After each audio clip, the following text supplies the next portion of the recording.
Kaip ir kiekvienais metais, pavasaris užklumpa netikėtai.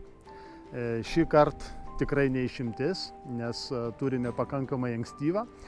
Tikėjomės gal kažkiek tai vėliau pradėti darbus, bet žvelgiant į pasėlius ir visoje Lietuvoje, matome, kad peržiemojimas praėjo pakankamai gerai ir rapsas didesnių sunkumų nepatyrė. Žinoma, tik tos vietos, kur buvo užmirkusios ir jeigu jau jisai stovėjo baloje, ten, žinoma, rapso tikėtis nereikia.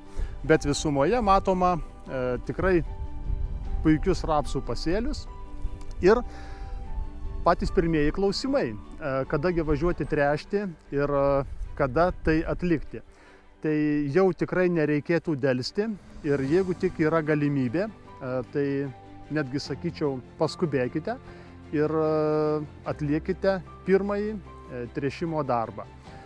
Žemė dabar pakankamai yra šalta, dar tik 2-3 laipsniai šilumos, tad trąšų atidavimo klausimas, kokį kiekį, labai stipriai siūlyčiau neįsismaginti ir nevažiuoti su perdėtai dideliu kiekiu.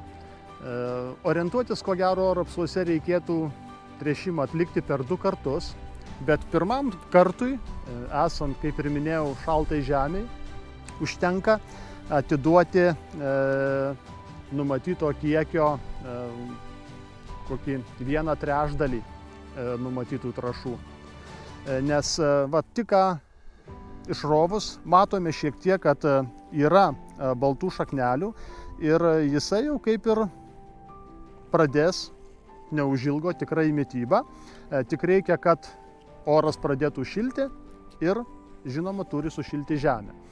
Ir reikia stebėti, po 2-3 savaičių, po pirmo tręšimo, jau reikėtų atiduoti visas numatytas trąšas. Trąšų kiekis, tai žinoma, čia pasirinktinai kiekvieno ūkio individualiai, nes nuo to priklausys ir tolimesnė jūsų pasėlių priežiūra, bet kiek leistina, 210 veiklia azoto jūs galite naudoti tokį kiekį pagal reglamentą mineralinėms trąšoms į dirvožemį. Tad pasirinkus visgi tą normą, kaip sakiau, verta atiduoti ir rapsams, netgi sakyčiau, tai yra geriausi gaunami rezultatai per 2 kartus. Jeigu atiduoti per 1 kartą ir tie ūkiai, kurie naudoja stabilizuotas trąšas, žinoma, tai yra įmanoma, galima per 1 kartą, bet tos trąšos yra brangesnės, papildomo kažkokio tai efekto tikrai nėra pastebėta. Bet atlikus pirmus tręšimo darbus, tik sušilus orui, sušilus dirvai, laukiami, žinoma, patys pirmieji ir pasėlių priežiūros darbai.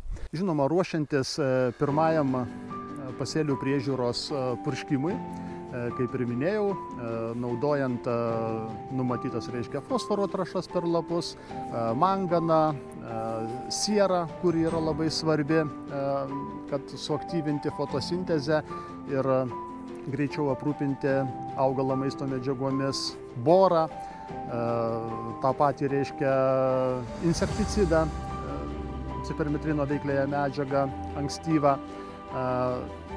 Belieka klausimas augimo reguliatoriaus, kaip ir sakiau, artinos jungti kartu su citokininu. Tai pusę litro artinos ir 0,5–0,7 citokinino padės augalą stipriau paveikti kaip augimo reguliatoriumi, kad jisai nebėgtų stipriai į viršų, į kūgelio augimą į plotį ir, reiškia, kiek įmanoma daugiau pažastinių išleisti šakelių, kurios potencialiai turės galimybę užmegzti daugiau, žinoma, ir ankštarėlių. Jo, kaip ir minėjau, visgi pavasariui užklupus netikėtai darbus nuveikti vis tiek reikės. Ir tam turime ruoštis labai stipriai, kadangi augalų tarpsniai nelaukia ir ankstyvas tręšimas, vėlesnis tręšimas, ką tai gali pakeisti javų pasėliuose. Jau matome, kad šiame lauke susikrūmijimas yra pakankamai stiprus, tai anksti pasėti ir leido, reiškia, suformuoti pakankamai stiprų šaknyną, gerai įsikrūmyti. Žinoma, čia matyti jau reiškia, kur turėsime ir fungicidą ankstyvą atiduoti, nes jau matomos fuzariozės, šiek tiek reiškia dėmės, kurios turės, žinoma, įtaką ir tolimesniam augalo vystymuisi. Bet dabar kalbėti apie tręšimą. Šiuo metu taip pat jau reikia nesnausti, nors varpelė jau yra suformuota iš rudens, bet mes dabar turime paskubėti ir atiduoti greičiau trąšas, kad augalas gautų teisingą signalą. Ir šiuo metu yra formuojamas grūdų skaičius varpelėje. Jeigu jį prasnausime ir atiduosime trąšas, tarkim, jau po 30 tarpsnio, tai grūdų skaičiui varpelėje mes nelabai turėsime ir įtakos, kadangi jau bus praėjęs tarpsnis.